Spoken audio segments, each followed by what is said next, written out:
Hey guys, welcome back to another Battlefield 6 preview. This time we're gonna take a look at everything you need to know about Season 3 and all the content that you can expect, plus my gameplay and impressions, because EA had invited me to a preview event where I could already get my hands on the new season, so now I'm allowed to share all of this with you. And we get right in with the first phase of the season that starts on May 12th. So as usual, the season is divided into 3 phases, and this first phase is called Warlord's Supremacy. It adds a new map, 3 new weapons, and 3 new attachments to the game, and the new map should be well known by now. It's the reimagination of the classic Battlefield 4 map Golmud Railway, only now it's called Railway to Golmud. The location has also changed because now it's set in Tajikistan instead of China to fit within the Battlefield 6 lore, and it's the biggest map in the game right now. It has seen quite some improvements and changes compared to the original, and that's also what you can feel when you play it.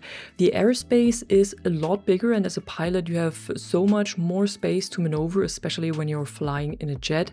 On the ground there is more elevation and verticality, there is a lot more cover and routes to flank, not only for infantry, also for ground vehicles, because I was in a tank a lot because I really enjoyed playing tanks on this map. And to get this also in here real quick, the vehicles with the improved handling felt amazing. All of them felt more agile, more responsive, the turret turning speeds are noticeable.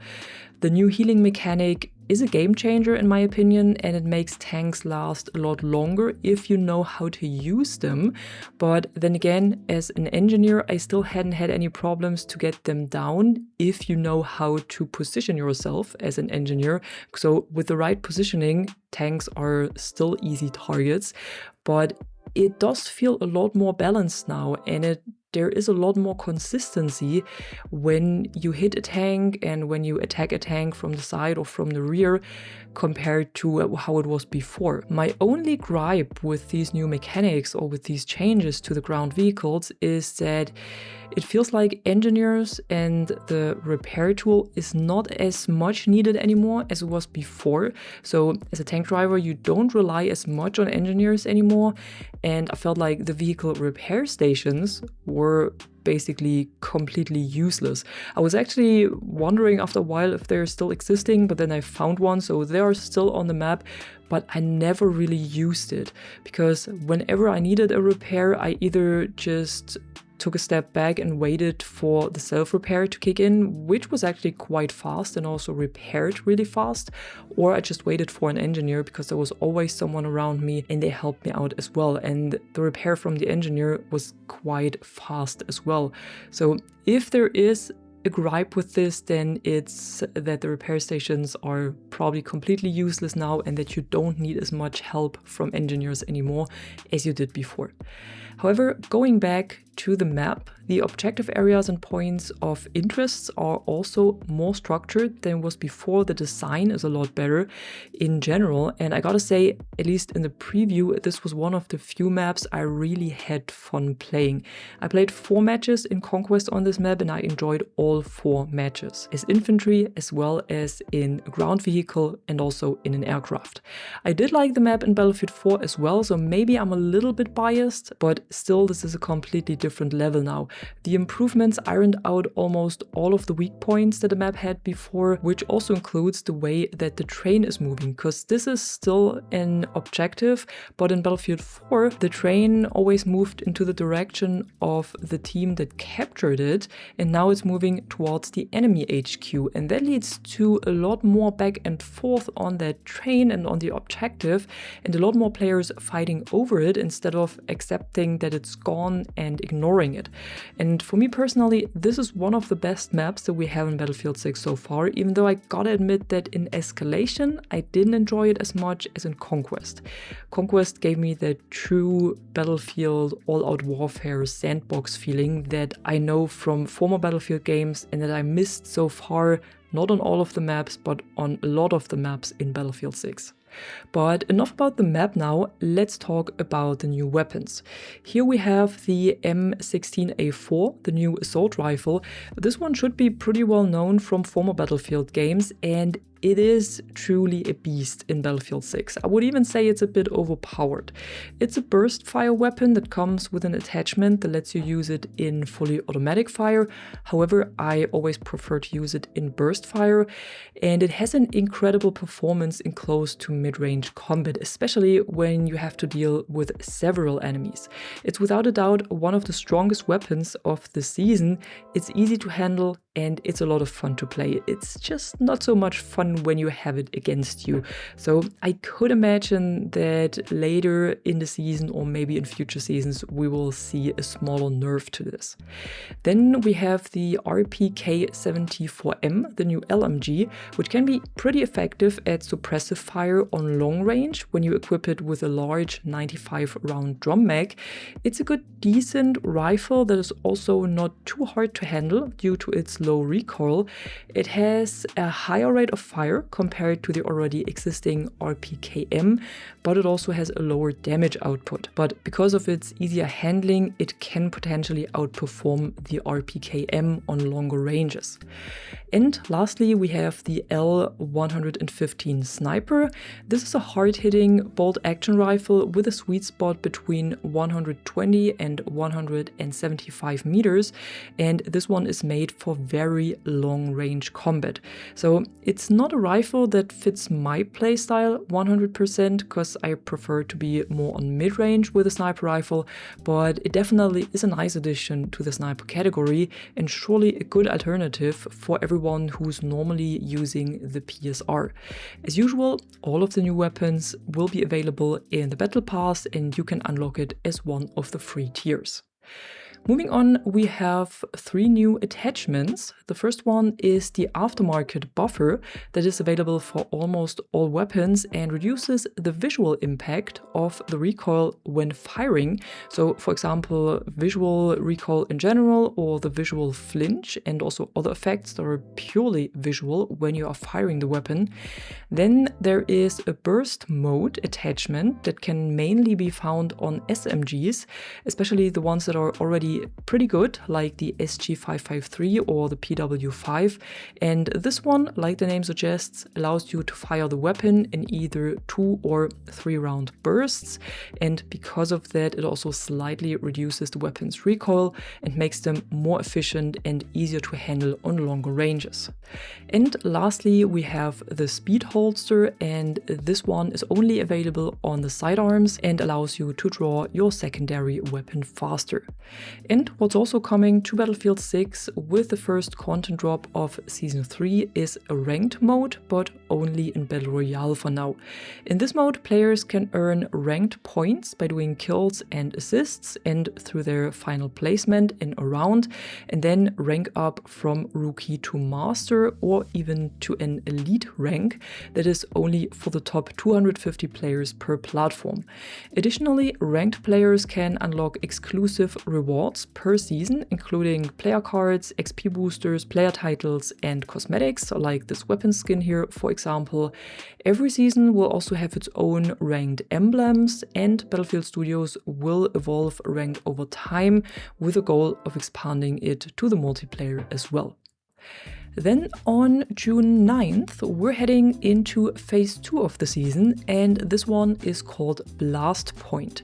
It will add another new map to the game, a new mode, 1 new weapon, a new gadget, and 2 new attachments. The new map is called Cairo Bazaar, is a reimagination of the Battlefield 3 map Grand Bazaar, but instead of Iran, it's now located in Cairo, like the name already suggests.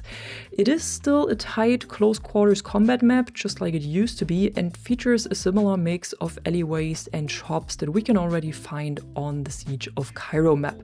Unfortunately, we were not able to play it during the preview session, so I can only show you some pre-recorded footage that we got from EA, but it definitely looks very intense and fast-paced. As a new weapon, we can expect to see the PP-19 SMG that has also been available in other Battlefield games already, and this one is usually a very hard-hitting submachine gun with a high magazine capacity that is also perfect for mid-range engagements, and this weapon will be unlockable through a bonus path for the Battle Pass, so just like it was in former seasons. The new gadget is a handheld jammer for the Recon class, which creates a circular area around it once it was activated, and within this area all electronic devices like spawn beacons, for example, will malfunction. It can either be placed to control a certain area, or you can activate it and carry it around with you, for example when you want to jam enemy devices on the front line in Breakthrough or in Rush.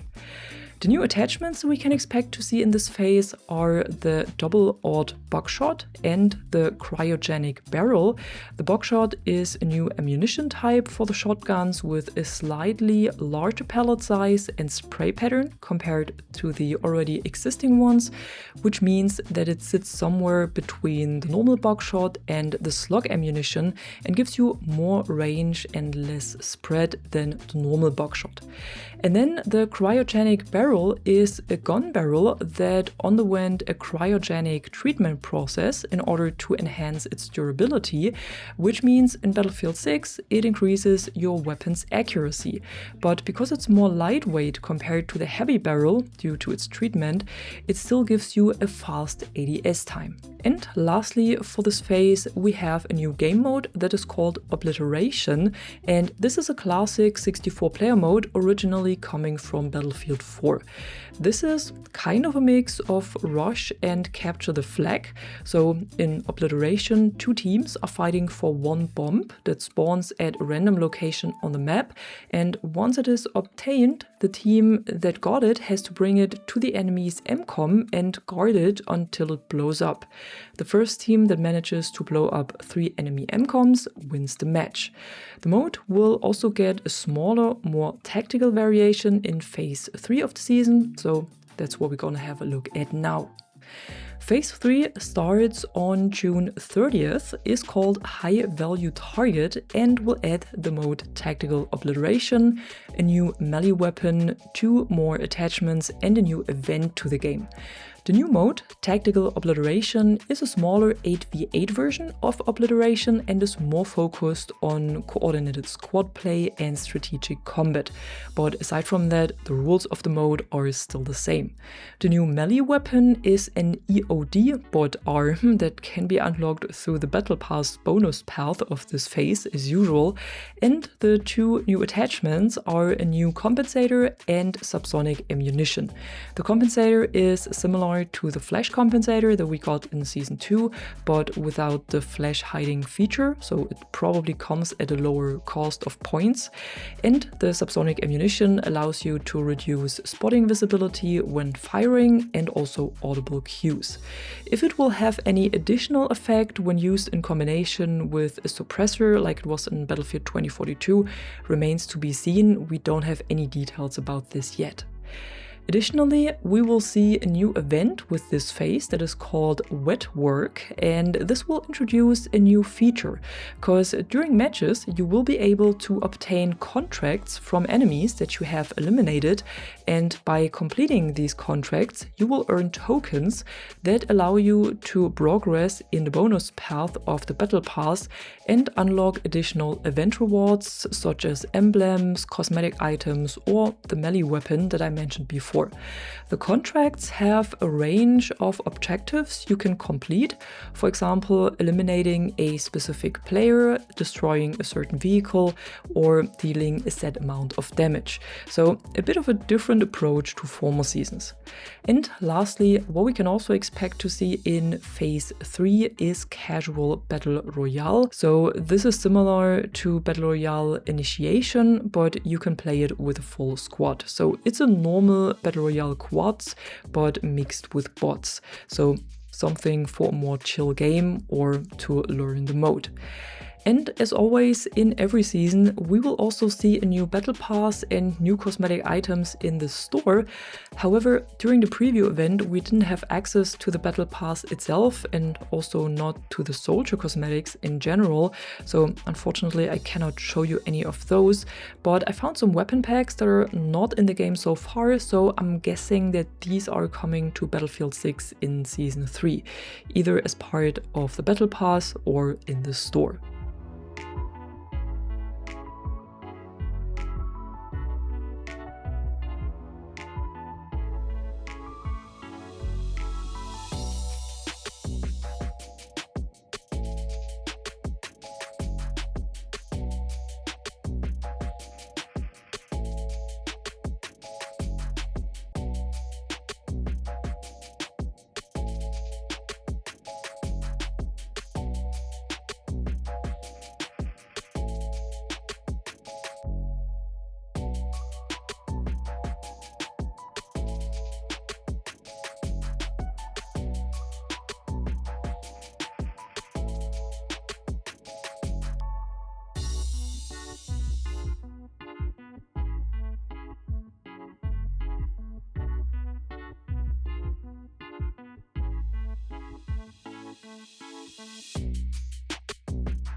And that was it for today. Everything that you can expect to see in Season 3. And if you enjoyed the video and you don't want to miss out on any future content, don't forget to drop a like and subscribe. And I'm gonna see you in the next one. I'm the Catwoman and you are awesome.